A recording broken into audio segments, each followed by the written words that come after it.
Hello friends, welcome to Into Asset. Today we are going to see creational design patterns, what are the various use cases of it and how they are used. First of all, see what are the various kinds of design patterns, creational design patterns available. So in creational design patterns, we have singleton, builder, prototype, factory and abstract factory design pattern. These are used for different purposes, but the main purpose is how that object is created. That's the main concept of creational design patterns. First of all, let's see how singleton works. So in Java, runtime class represents a singleton behavior. Also in Spring, Spring Beans demonstrate the property of singleton in nature. Let's see how it works in core Java. Here we have taken the runtime class and created two instances of it, and we are going to see whether those instances are equal based on their hash code or not. Here we can see that these two instances are same. It means that whenever the runtime instance will be created, it will be same for the whole JVM. The second design pattern is builder design pattern.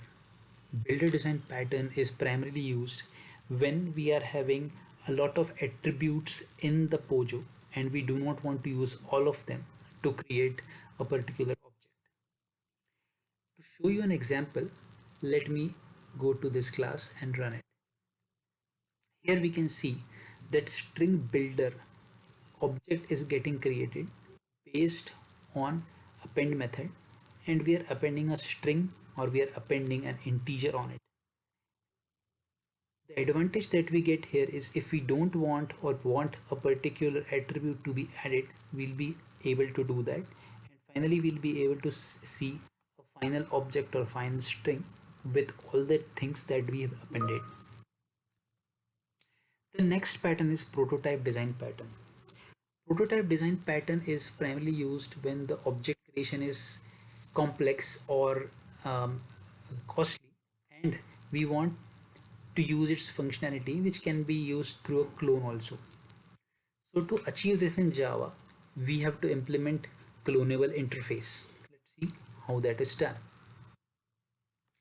So here I have made a simple class and I have implemented clonable interface, and instead of calling the actual objects, we'll be calling the clone of them. So instead of actual objects or actual diamond. The next design pattern is factory design pattern, and it it it is represented by calendar class in Java. The main purpose of using factory design pattern is that if we are having a scenario in which we want to hide the implementation and do not want the client to know how the things work behind the code, then we have to use factory design pattern. To give an example, we are having different types of calendar in Java, but we actually get an instance of Gregorian calendar. So Gregorian calendar, Buddhist calendar, and Japanese calendar.